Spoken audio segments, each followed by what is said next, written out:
हर हर महादेव, श्री शिवाय नमः शुभ्यम। स्वागत है आप सभी का। कैसे हैं आप सब? आशा करता हूं आप सभी स्वस्थ होंगे, कुशल होंगे। आइए जानते हैं आज एक बहुत ही सुंदर कथा। एक महात्मा ने बताया है, अगर मनुष्य कुत्ते को रोटी खिलाने के इन विशेष फायदों को जान जाए तो जीवन में कभी दुखी नहीं होगा, धन संपदा, सुख संपदा की प्राप्ति होगी। दोस्तों, इस कहानी को पूरा अवश्य सुनिएगा। आधा अधूरा सुनने से आधा अधूरा ही ज्ञान प्राप्त हो पाता है। नमस्कार दोस्तों, आप सभी का दिल से स्वागत है। दोस्तों, एक समय की बात है, एक गांव में सागर नाम का एक लड़का रहता था। वह अपने जीवन में बहुत दुखी और परेशान रहता था। वह बस यही सोचता था कि मैं पूर्व जन्म में ऐसा कौन सा पाप किया है जो आज भी मुझे उस पाप का फल भोगना पड़ रहा है। एक दिन उसे पता चला कि गांव से दूर जंगल में एक सुदूर आश्रम में एक महात्मा रहते हैं।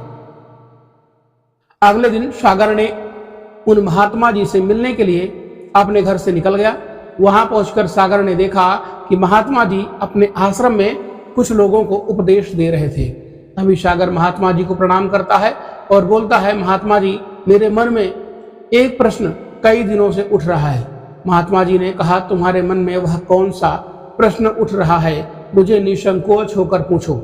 तब सागर ने कहा, गुरुदेव, कुत्ते को एक टुकड़ा रोटी खिलाने से क्या फायदा होता है? तभी महात्मा जी ने बताया, अगर मनुष्य कुत्ते को रोटी खिलाने के इन 9 फायदों को जान जाए तो वह कभी जीवन में दुखी नहीं होगा, तथा जो भी मनुष्य इस फायदे के बारे में जान जाए तो उसका जीवन धन्य हो जाता है। उसे जीवन में कभी दुखों का सामना नहीं करना पड़ता है। जो भी मनुष्य इस संसार में कुत्ते को एक टुकड़ा रोटी का खिलाता है, उसे ये 9 फायदे मिलते हैं और वह जीवन भर सुखी रहता है और मृत्यु के बाद मोक्ष की प्राप्ति होती है। महात्मा ने कहा, अक्सर मनुष्य कई मौकों पर कुत्ते का नाम लिया करते हैं। किसी को गाली देते समय मनुष्य की जुबान पर कुत्ते का नाम सबसे पहले आता है। मनुष्य गाली आदमी को देता है, परंतु नाम कुत्ते का बदनाम होता है। क्या कुत्ते का जीवन इतना गया गुजरा है? महात्मा जी ने कहा, मैं तुम्हें एक कहानी सुनाता हूँ, उसे ध्यान से सुनना, फिर तुम्हें सब पता चल जाएगा। एक समय की बात है, एक नगर में एक काला कुत्ता रहता था। वह बहुत ही लाचार था और भूखा प्यासा भी था। वह गांव में सबके घर में जाता था, परंतु गांव में कोई भी व्यक्ति उसे एक टुकड़ा रोटी का खाने के लिए नहीं देता था। वह भूख के मारे इधर उधर घूमता रहता था। एक दिन वह कुत्ता गांव के बाहर एक नदी के किनारे एक बाबा के आश्रम में पहुंच गया। बाबा से कहने लगा, मुझे लगता है कि आप बहुत विद्वान तथा ज्ञानी व्यक्ति हैं, इसलिए मैं भूखा प्यासा आपके पास में आया हूँ। कृपा करके आप मुझे एक टुकड़ा रोटी का दे दीजिए, जिसे मैं खा करके अपनी भूख को शांत कर लूँ। तब उस बाबा ने कहा, क्या तुम्हें गांव में किसी ने भी एक टुकड़ा रोटी नहीं दिया जिसे खाकर तुम्हारी भूख मिट जाती? वह कुत्ता बाबा से कहता है, आप मेरी बातों पर विश्वास नहीं करेंगे। तभी वह बाबा कहते हैं, तुम बताओ, तुम्हारी बातों पर मैं अवश्य विश्वास करूंगा। तुम मुझे बहुत लाचार दिखाई पड़ते हो। तभी वह कुत्ता कहता है, ठीक है, मैं आपको अपनी आप बीती हुई बातें बताता हूँ। कुत्ता बाबा जी से कहता है, मुनिवर, हम पर रहम करो। हमारा कोई घर नहीं होता है, कोई आश्रय स्थल नहीं होता है, हमें कमाकर खाना आता नहीं है, हमें वस्त्र भी पहनने का ज्ञान नहीं है, इसलिए सर्दी, गर्मी और बरसात में हम ऐसे ही घूमते रहते हैं। हमें पढ़ना लिखना भी नहीं आता है, आपकी तरह हमें अनुशासन भी नहीं आता है, हमें आपकी तरह बोलना भी नहीं आता है। यह हमारा दुर्भाग्य ही समझिए, परंतु हमें आपकी तरह भूख भी लगती है। चोट लगने पर हमको भी आपकी तरह पीड़ा भी होती है। हमें आपकी तरह रोना भी आता है। बस इन 3 कामों में हम आपके साथ बराबरी कर पाते हैं, इसलिए हम पर दया दिखाइए, हमें और कष्ट मत दीजिए। ईश्वर ने तो वैसे ही हमें कष्ट देकर भेजा है, ऊपर से आप लोग हमें परेशान करते हैं। हम आपकी तरह मनुष्य नहीं हैं, हम पराधीन जीव हैं। जब हमारा जन्म हुआ उस समय हमारे आंख कान बंद थे। कह नहीं सकते कि उस समय आपके जन्म पर जैसे नाच गाना होता है बाजे बजते हैं, खुशी मनाई जाती है। हमारे दिनों पर भी यह सब नहीं हुआ होगा। हमारे दिनों पर किसी ने खुशी मनाई नहीं होगी। हम जिस बिछौना पर थे वह रुई का नहीं था, तो भी सर्दी बिल्कुल नहीं लगती थी। मैं मन में सोच रहा था कि किसी बड़े घर में पैदा हुआ हूँ, लेकिन जब हमारी आंख खुली तो मैंने देखा कि हमारी माँ, जिसे आप लोग कुतिया बोलते हैं, वह अपने 5 बच्चों को अपनी छाती से चिपका करके एक राख के ढेर में पड़ी थी। हम 5 भाई थे, बाकी 4 भाई तो लाल और भूरे रंग के थे। मैं अकेला ही काले रंग का था। मैं सबसे छोटा भी था, इसलिए कमजोर भी था। मेरी माँ हम लोगों के पास कम ही आ पाती थी, क्योंकि उसे भी अपने भोजन की व्यवस्था करनी पड़ती थी। यदि वह न खाती तो हमें दूध कहाँ से पिलाती। उस एक माँ पर हम 5 भाई निर्भर थे। कभी भोजन मिल भी जाता था, कभी नहीं मिलता था, लेकिन वह हमेशा हम 5 भाइयों का बड़ा ही ध्यान रखती थी। आखिर वह हमारी माँ थी। वह रात भर जाग कर गांव की देखभाल भी करती थी। किसी की मजाल नहीं थी कि कोई अनजान आदमी बुरी नीयत से गांव की तरफ झांक जाए। दूसरे गांव के कुत्ते भी हमारी माँ के डर से गांव में नहीं आते थे। गांव में किसी किसान के खेत में कोई जानवर खड़ी फसल खाने आता तो हमारी माँ उसे दौड़ाकर भगा देती थी। गांव वालों के लिए उतना सब करने के बाद भी कोई मनुष्य तो हमारी माँ को भोजन तक भी नहीं देता था। भोजन के लिए हमारी माँ को मजबूर होकर छीना झपटी करनी पड़ती थी। कई बार तो लोग उसे लाठी डंडों से पीट पीट कर भगा देते थे। बेचारी उस दिन भूखी प्यासी रहकर पेट की आग में जलती रहती थी। वह कुत्ता महात्मा जी से कहता है, आखिर भूख तो हमें भी लगती है आपकी तरह ही। ऊपर से उसे अपने 5 बच्चों की चिंता भी लगी रहती थी। आखिर माँ जो थी, भूख उसे चैन से बैठने नहीं देती थी और गांव वालों का भी उसे देखकर हृदय नहीं पसीजता था। वह बेबस होकर उन लोगों के घरों में उसे चोरी से घुसना पड़ता था और खाने की कोई चीज मिल जाती तो उसे खाकर अपने पेट की आग बुझा लेती थी। कई बार लोग उसे खाने की वस्तु ले जाते हुए देख लेते तो लाठी डंडे लेकर उसके पीछे पड़ जाते थे। कुछ निर्दयी लोग तो कई बार उसे घर के अंदर बंद करके पीटते थे। हमारी माँ का बुरा हाल कर देते थे। फिर वह कुत्ता बाबा जी से कहता है, मुनिवर, हमारी माँ ने क्या बिगाड़ा था? उसने सिर्फ अपना पेट के लिए भोजन ही तो चुराया था। चोरी करने का हमें कोई शौक नहीं है और पापी पेट हमें यह सब करने के लिए मजबूर कर देता है। एक दिन की बात है, बड़ी जोरदार बरसात हुई। ओले पड़ रहे थे, ठंडी हवा चल रही थी। उस ठंड में ठिठुर कर हमारे 3 भाई मर गए। उस दिन हमारी माँ बहुत रोई थी। लेकिन मनुष्य हमारी पीड़ा को नहीं समझ सकते हैं, क्योंकि उनके बच्चे थोड़े ही मरे थे। फिर वह कुत्ता कहता है, अब हम सिर्फ 2 भाई रह गए थे। हमारी माँ हम दोनों की अच्छे से देखभाल करने लगी थी। फिर एक दिन उसी गांव में ठाकुर साहब के घर पर दावत चल रही थी। अनेक प्रकार की मिठाइयां बन रही थी। ठाकुर साहब के घर पर काफी मेहमान आए हुए थे। हमारी माँ कुछ खाने की तलाश में बार बार उधर जाती, लेकिन लोग उसे दुत्कार कर भगा देते थे। किसी को उस पर इतना भी तरस नहीं आया कि रोटी का एक टुकड़ा उस बेचारी को खाने के लिए फेंक देते।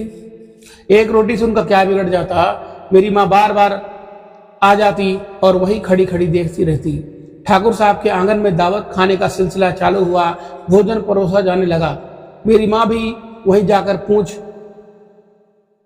हिलाने लगी। कुछ खाने के लिए परोसने वाला आदमी जब किसी काम से भीतर गया तो मेरी माँ रोटी लेने के लिए चल पड़ी। फिर दूसरे आदमी ने मेरी माँ को जाते हुए देख लिया तो चारों ओर से लोग चिल्ला चिल्लाकर उसकी तरफ भागे। मेरी माँ उनकी चीख सुनकर घबरा गई। 2-3 आदमी लाठी लेकर उसके पीछे से दौड़े। मेरी माँ वहां से घबराकर भागने लगी, परंतु वहां से निकलने का कोई रास्ता नहीं मिला, क्योंकि सामने से लोग लाठी डंडे लेकर के आ रहे थे।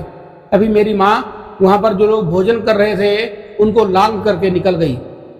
महात्मा ने कहा, आगे वह कुत्ता कहता है, मेरी माँ अपने निकलने पर इतना हैरान नहीं थी जितना कि उन लोगों को देखकर हुई थी जो वहां पर दावत खा रहे थे। वह सब उठकर खड़े हो गए। उन्होंने भोजन करना छोड़ दिया और कहने लगे कि कुतिया के लांघने के कारण भोजन भ्रष्ट हो गया है। सब एक दूसरे से विचार विमर्श कर रहे थे कि अब क्या किया जाए, खाना तो सब खराब हो गया। फिर ठाकुर साहब फूट फूट कर रोने लगे। कुछ लोग तो यह भी कह रहे थे कि भाई कुतिया के लांघने से भोजन खराब कैसे हो गया। उसने खाने में या खाने की थाली में मुंह थोड़ी तो डाला है, सिर्फ ऊपर से ही लांग करके ही तो गई है।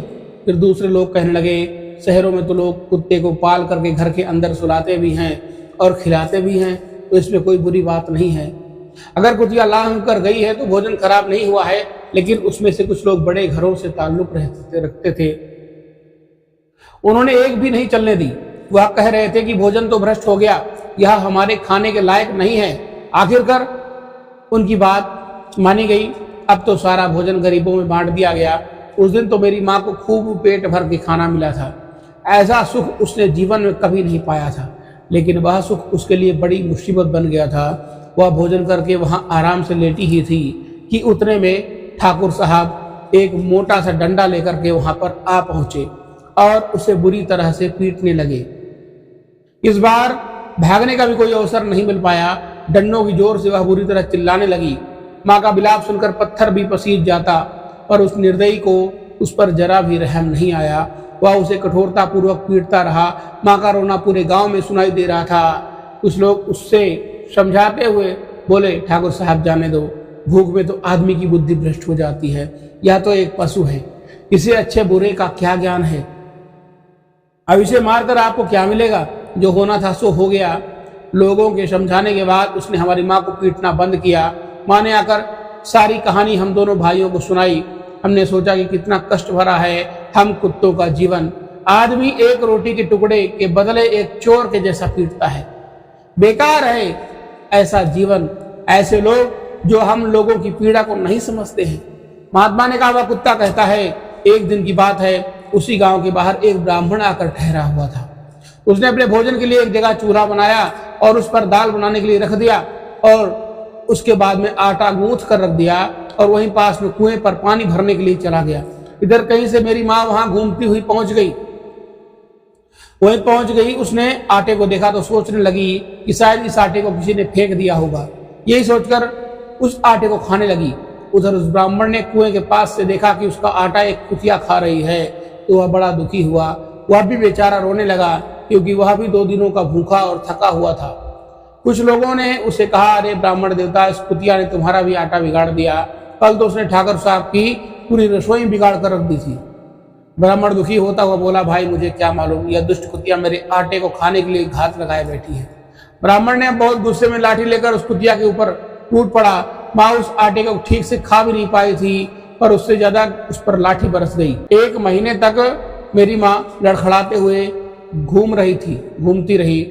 तब उस दिन समझ में आया कि आदमी कितना खुदगर्ज है। हम उसका कोई भी कार्य करते हैं तो भी वह हमें नहीं समझता है।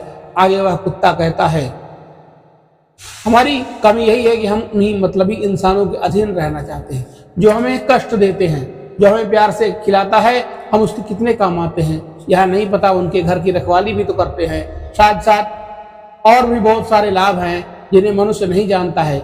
महात्मा ने कहा, यदि मनुष्य कुत्ते को रोटी खिलाने के ये फायदे जान जाएं तो जीवन में होने वाले बहुत सारे नुकसान से बचा जा सकता है। महात्मा ने सागर को समझाते हुए कहा, यह 9 फायदे तुम्हें बताता हूं। पहला, शनि ग्रह का दोष निवारण। कुत्ते को रोटी खिलाने से शनिदेव प्रसन्न होते हैं और उनकी कुदृष्टि का प्रभाव कम होता है। भाग्य का उदय। रोटी खिलाने से जीवन में रुके हुए कार्य पूर्ण होते हैं, भाग्य प्रबल हो जाता है। घर में समृद्धि। कुत्ते को रोटी खिलाने से माता लक्ष्मी प्रसन्न होती हैं और घर में धन दौलत की कमी नहीं रहती है। नकारात्मक ऊर्जा का नाश। कुत्ते को रोटी खिलाने से घर में सकारात्मक ऊर्जा का संचार होता है और बुरी शक्तियां दूर होती हैं। कर्ज से मुक्ति। जो व्यक्ति आर्थिक तंगी या कर्ज से परेशान हो, उसे नियमित रूप से कुत्ते को रोटी खिलानी चाहिए। स्वास्थ्य में सुधार। रोटी खिलाने से मानसिक और शारीरिक स्वास्थ्य बेहतर होता है। यदि आप अपनी पारिवारिक परेशानियों को दूर करना चाहते हैं तो कुत्ते को रोटी खिलाने से पहले कुत्ते की रोटी में थोड़ा सा सरसों का तेल और थोड़ा सा गुड़ लगा करके कुत्ते को खिलाइए। आपका शारीरिक स्वास्थ्य अच्छा रहेगा। व्यवसाय में उन्नति। कुत्ते को भोजन देने से व्यापार में वृद्धि होती है और लाभ के अवसर बढ़ते हैं। पारिवार की सुरक्षा।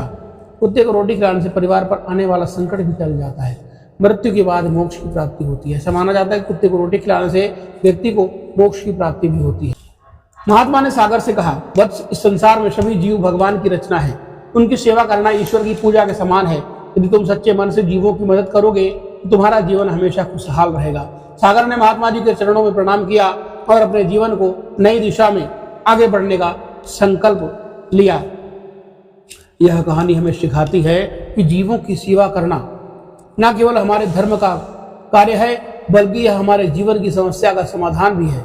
कुत्तों को रोटी खिलाने का महत्व न केवल आध्यात्मिक है, बल्कि हमारे दैनिक जीवन के लिए भी लाभकारी है। तो दोस्तों, वीडियो यदि आपको पसंद आई हो तो वीडियो को लाइक अवश्य करें और हमारे चैनल को भी सब्सक्राइब कर लें, जिससे आपको इसी तरह की विशेष ज्ञानवर्धक जानकारियाँ समय समय पर देखने और सुनने को मिलती रहे। मिलते हैं एक नई वीडियो में एक नई जानकारी के साथ। तब तक के लिए धन्यवाद।